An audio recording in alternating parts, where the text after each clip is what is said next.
de merde, donc on va cacher tout ça.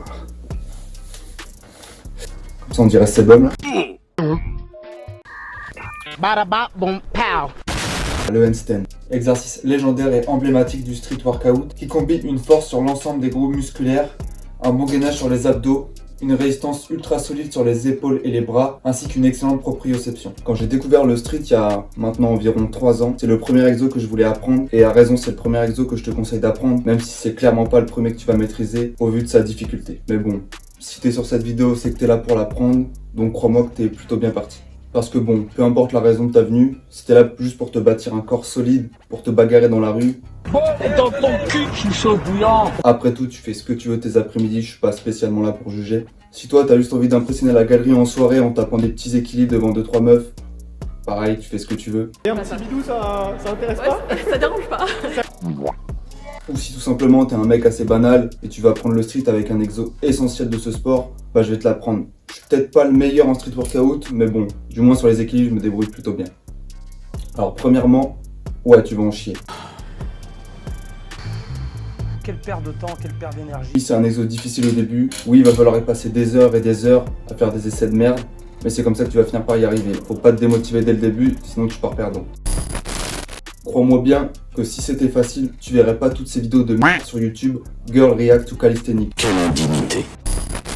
Entre nous, se cacher derrière les excuses de ouais, je suis trop grand, je suis 1m90, ouais, je suis trop gros, je suis trop mec, je suis trop ceci, je suis trop cela, c'est juste des excuses. Cache derrière parce que soit t'es pas motivé, soit tu manques de discipline pour l'apprendre.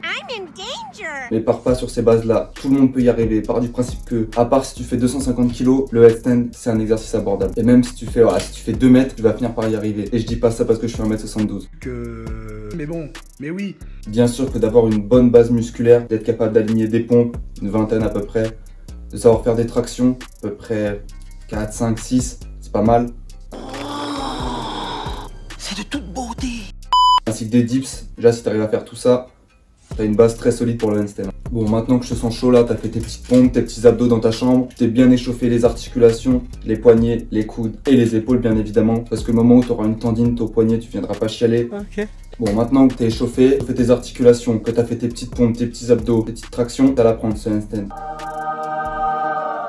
Alors mets-toi dans un environnement où tu as de la place. Si tu veux te mettre dans l'air pour commencer au début, il n'y a pas de souci. Mets-toi dans un endroit où tu as confiance, comme ça tu évites toute chute. Alors ce qu'il faut savoir, c'est que sur l'apprentissage du handstand, ce qui te bloque à peu près 40%, c'est ta peur. Ta peur de faire un plat d'eau et de tomber en arrière et de t'éclater par terre comme une Je te rassure, si tu as 4 neurones actives et que t'es pas un flambi, ça n'arrive jamais. Faut que tu vas apprendre à tomber. Comme tu peux le voir dans la vidéo, à chaque fois que tu passes plus loin que ton point d'équilibre, instinctivement tu vas faire une demi-roue, une espèce de rotation. Soit tu la lances avec ton poignet, soit tu la lances avec ton bassin, c'est à toi de voir ton côté aussi ce que tu préfères. Et tu verras quand tu arriveras à faire ça, tu n'auras plus du tout peur. Et c'est là où tu vas commencer à bien travailler ton handstand. Même si entre nous, ce mouvement il est pas très impressionnant, tu sais toujours pas faire le handstand, hein. Tu sais juste faire une demi-roue, mais crois-moi que tu es sur la bonne voie. Comme je te disais au début de la vidéo, il va falloir une résistance ultra solide au niveau des épaules et des bras. Donc c'est la première chose qu'on va travailler. Casse les couilles cette casquette. Casse les couilles cette casquette. Waouh, qu'est-ce que c'est que ce truc là? Donc oui, j'ai une calvitie. Et alors? Ne suis-je pas formidablement beau? Boom, bam, bam, bop. Un klaxon l'enculé.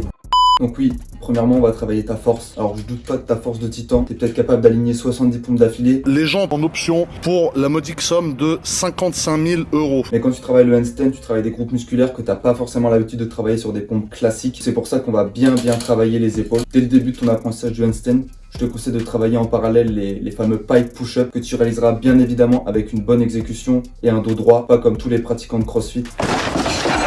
Remarque quand tu vois le handstand de certains mecs au street workout comparé à un équilibre de gymnaste, pas mieux de fermer notre gueule et d'aller s'entraîner correctement plutôt que de critiquer le CrossFit. Ah ouais. Donc finalement, qui est le plus con dans l'histoire? En plus, tu peux aussi faire le frog stand. C'est un excellent exercice qui renforce pas mal les épaules ainsi que les bras et surtout ta proprioception. Bon ok, on dirait un peu que tu vas prendre une dans le cul. Mais je pense que tu pensais pas que j'allais dire ces choses-là. Tu pensais que ce serait tabou. Mais non, c'est pas tabou, c'est pas tabou. Là, on était encore dans le facile. Maintenant, on va essayer de practice vraiment le handstand contre le mur au début. C'est pas quelque chose que C'est quoi ça? D'où ça sort? Comment c'est possible? Tu peux commencer à lancer face au mur. C'est pas forcément quelque chose que je te conseille. Mais au début, si t'as peur, ça va te rassurer. Parce que le seul gros problème de cet exo, c'est que très rapidement, tes épaules sont désengagées. vu que le mouvement est pas toujours très bien exécuté au début. Dès que tu auras un peu plus confiance en toi, enfin, prends pas trop la confiance non plus parce que c'est sur ce genre de choses que quand tu prends trop la confiance, tu te casses la gueule et tu te fais mal. Maintenant, tu vas pouvoir faire le handstand dans l'autre sens. Je te conseille de monter les pieds petit à petit comme ça va te permettre de prendre confiance et de monter de plus en plus haut. C'est là où tu vas voir que tes épaules seront bien plus engagées ainsi que ton dos. Et petit à petit, tu pourras commencer à décoller les pieds pour sentir un peu la notion d'équilibre. Mais fais vraiment attention. Putain de chef de pute. Patate de fou, je suis chaud bouillant. Une fois que tu as commencé un petit peu à comprendre la notion d'équilibre et de force, il n'y a pas de secret, il va falloir le travailler sans mur. Certes, ça va être difficile, il va falloir mettre des essais, mais c'est à force d'entraînement qu'il va finir par rentrer. Pour finir, je vais te donner une dizaine de conseils qui, moi, m'ont beaucoup servi sur l'apprentissage du handstand. Travaille-le bien 3-4 fois par semaine et à chaque fois en début de séance. C'est pas un exo qui demande énormément de jus et d'énergie, mais il demande énormément de concentration. Donc si t'es déjà lessivé d'une grosse séance, tu vas être épuisé pour le handstand et tes essais, ça va être de la merde.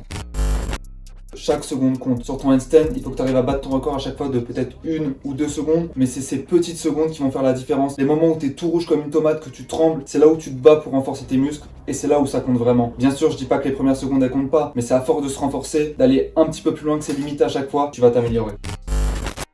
Si comme moi au début tu as des douleurs dans l'arrière des jambes, c'est que tu es juste très raide, tu manques tout simplement de souplesse, donc renforce un petit peu ta souplesse de temps en temps, peut-être 1 ou 2 fois par semaine, et après tu auras plus de douleur.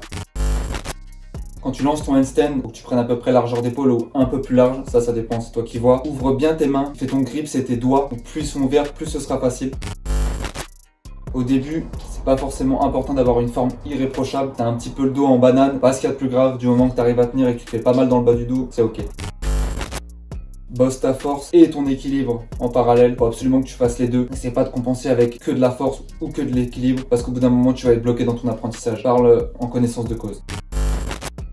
Si tu commences à stagner sur le handstand, que ce soit sur le nombre de secondes que tu tiens ou sur ton exécution, oublie pas les basiques, oublie pas les fondamentaux, tout ce qui est pompe, traction. Tu peux aussi après essayer des exercices un petit peu plus compliqués. Je vais pas forcément rentrer dedans tout de suite, mais tout ce qui est tuck, planche, push-up, tous ces éléments-là, tu peux les travailler, mais ça se verra peut-être dans une autre vidéo.